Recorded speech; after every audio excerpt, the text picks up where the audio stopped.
शेतकरी बंधूंनो नमस्कार. मी विश्वासराव गळगटे. आता आपण श्री भास्कर बागुल मुक्काम पोस्ट लोहनेर तालुका देवळा जिल्हा नाशिक यांच्या वांग्याच्या प्लॉटमध्ये आहोत. हा आपला दुसरा व्हिडिओ आहे आणि दुसऱ्या व्हिडिओमध्ये आणि पहिल्या व्हिडिओमध्ये आपला जरा गॅप झाला, मला येता आलं नव्हतं. परंतु आता आपण भास्कर बागुल यांच्याशी देशी रवैया वांग्याविषयी आपण गप्पा मारणार आहोत. बागुल साहेब नमस्कार. नमस्कार. आता किती दिवस झाले प्लॉटला आपल्या? आपल्याला 90 दिवस झाले. 90 दिवस झाले. 90 दिवस झाले. मी बागुल साहेबांना सर्वात प्रथम सांगितलेलं होतं की बागुल साहेब तुम्ही 6x2 वरती लागवड केलेली आहे, 6x3 वरती लागवड केलेली आहे. तुम्हाला हे अंतर कमी पडणार आहे, कारण की आपल्या शेड्यूल मध्ये आपण आता निचरा होणाऱ्या जमिनींमध्ये किंवा भारी जमिनींमध्ये 10x4 वरती अंतर आपण शेतकऱ्यांना सल्ला देतो. कारण की नॉर्मन बोरलॉग शेड्यूल करताना त्या शेड्यूलमध्ये आपल्याला वांग्याची उंची 7 फुटांपर्यंत आपण नेलेली आहे आणि 10x4 वरती अंतर असून सुद्धा मध्ये फक्त एका व्यक्तीला चालता येईल इतपत अंतर शिल्लक राहता असे आपले रिझल्ट्स आहेत. आता तुम्ही पाहू शकता 90 दिवसाचा प्लॉट आहे आणि देशी रवैया ही जात आहे. तर ओळी एकदम चिकटलेल्या आहेत. फवारणी करण्यासाठी म्हणा किंवा वांग तोडण्यासाठी मध्ये जाता येणं आता दुरापास्त झालेलं आहे. बागुल साहेब, शेंडा अळीचं काय परिस्थिती आहे? शेंडा अळी नाहीच. शेंडा अळी नाहीये. आज आता 30 जुलै तारीख आहे. सध्या ढगाळ वातावरण आहे. सर्रास शेतकरी शेंडा अळीची प्रचंड तक्रार करतात की शेंडा अळी खूप त्रास देते, परंतु बागुल साहेब आपलं शेड्यूल तंतोतंत वापरतात. शेंडा अळी नाहीच आहे. बरं, एका तोड्याला वांग किती निघते? एका तोड्याला कमी कमी आता आमचा 35 गुंठ्याचा क्षेत्र आहे, प्लॉट आहे. प्लॉट आहे. 4-5 क्विंटल निघून राहिले. 5 क्विंटल निघतात. ढगाळ वातावरणामध्ये थोडं कळी सेट होण्याचा प्रॉब्लेम सर्रास जाणवतो, कारण की ढगाळ वातावरणामध्ये कळीची सेटिंग होण्यासाठी अडचणी येत असतात. कळी गळ काही प्रमाणात होत असते, परंतु त्या प्रमाणात कळीची संख्या सध्या चांगली आहे.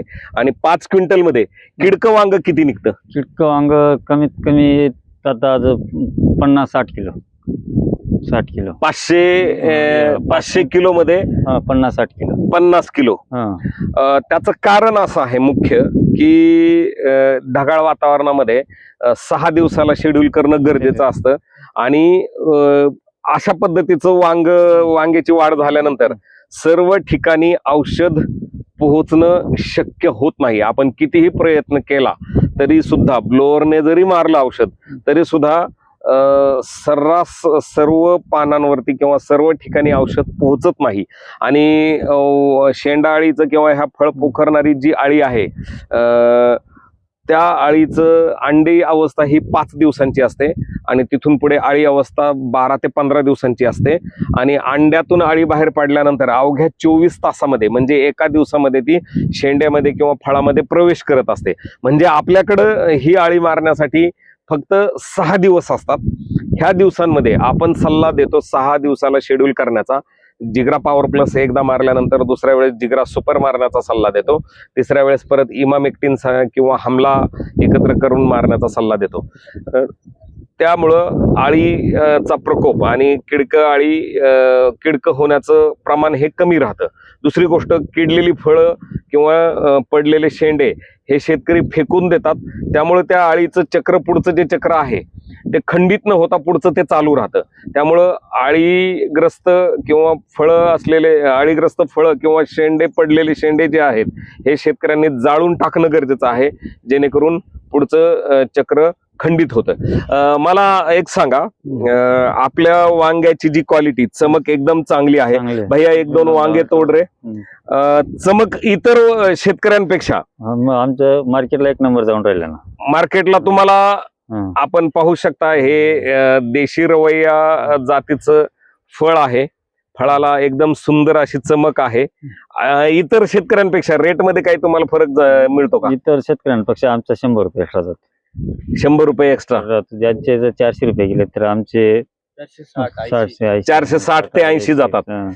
देठ सुद्धा अतिशय लांब आहे लांब आहे. आणि कडक आहे, कडक आहे. म्हणजे लूज नाहीये. नाही या देठावरच किंमत आहे सुरत मार्केटला, फक्त या देठावरच किंमत देठावरच किंमत आहे. आहे बस. आणि तुम्ही पाहू शकता देठ सुद्धा अतिशय लांब आणि चमकदार फळ आहे. देशी रवैया नावाची जात आहे. ह्या जातीला काटे फार नसतात, काटेच नाही त्याला, काटे एक नसतात, म्हणजे हलकेसे बारीक काटे असतात, पण नाही म्हटलं तरी चालेल. तर इतर शेतकऱ्यांपेक्षा तुम्हाला एका जाळी मागे किती पैसे जास्त मिळतात? एका जाळीमध्ये आम्हाला 50-60-100 रुपये एक्स्ट्रा भेटतात. 100 रुपये एक्स्ट्रा भेटतात. क्वालिटीमुळे मला एक सांगा, आपलं शेड्यूल सुरुवातीला तुम्ही घेताना तुम्हाला फार असं शंका वाटत होत्या किंवा वांग सक्सेस होईल की नाही? तुम्ही वांग पहिल्यांदा केलंय? पहिल्यांदाच केलंय. पहिल्यांदाच केलेलं आहे. मला सांगा, खूप सारे शेतकरी वांग्याचे प्लॉट आळीमुळे काढून टाकतात.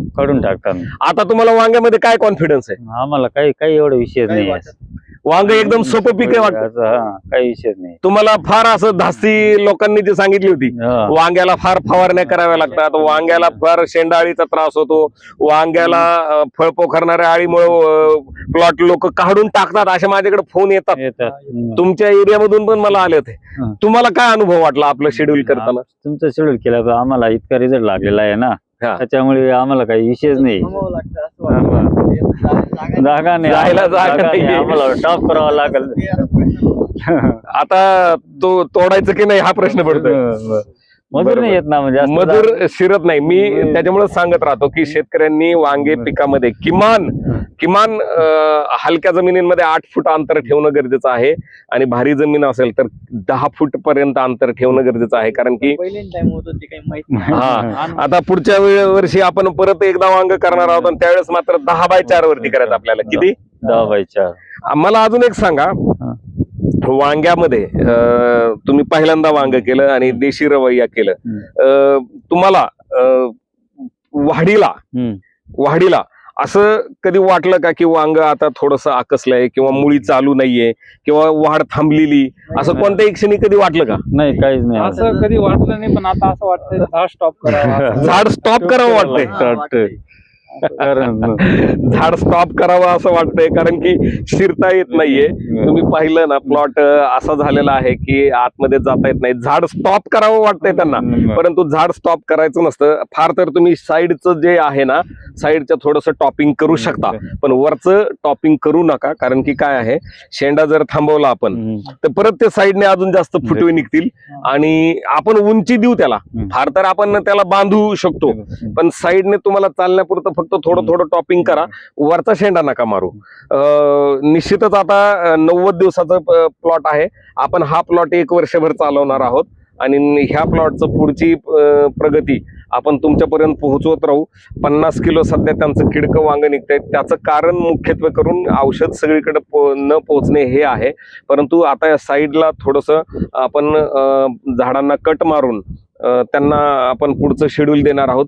अजून काही दिवसांनी, साधारणतः महिन्याभराने तुम्हाला ह्या प्लॉटचा पुढचा प्रगती आपण तुमच्यापर्यंत पोहोचू. धन्यवाद.